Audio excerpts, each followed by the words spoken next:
یہ صورت آویزہ کرو، جسم کرو، وہاں سجاؤ، بیت اللہ کی دیوار کے ساتھ اسے لٹکا دو۔ سرکار نے یہی صورت لکھوائی، اِنَّا أَعْطَيْنَاكَ الْكَوْثَرَ فَصَلِّ لِرَبِّكَ وَانْحَرْ إِنَّ شَانِئَكَ هُوَ الْأَبْتَرُ۔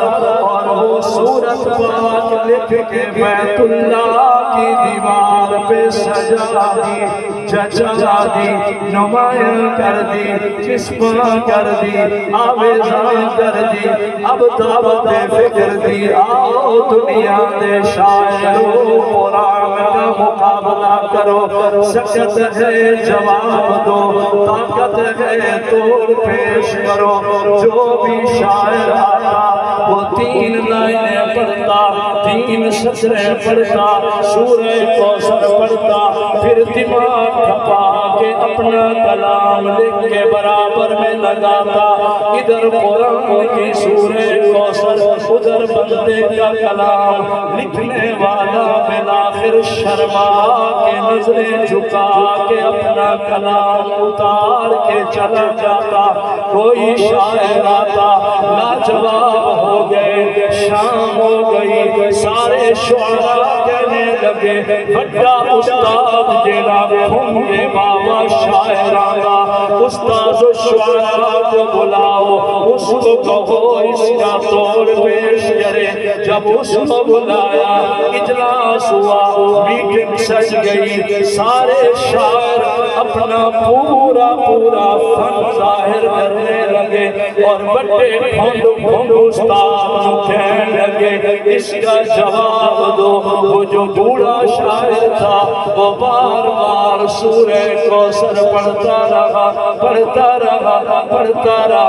کلام بناتا ہے، پھاڑ دیتا ہے، پھر بناتا ہے، پھاڑ دیتا ہے، پھر بناتا ہے، پھاڑ دیتا ہے۔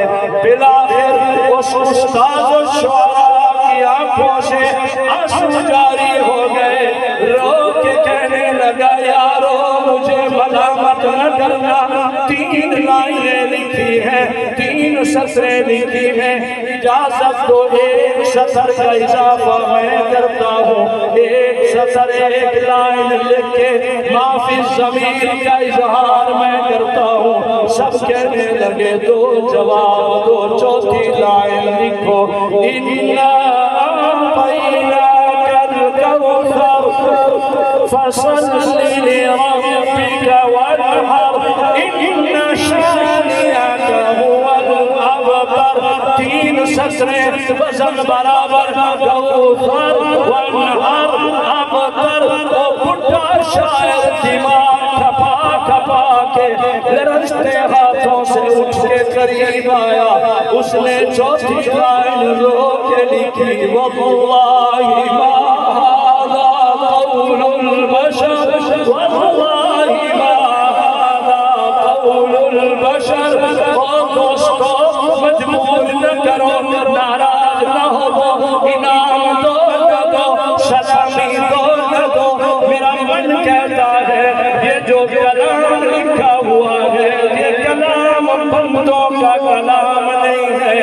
اللہ کی قسم سورہ کوثر کا حسن بتاتا ہے کہ یہ کلام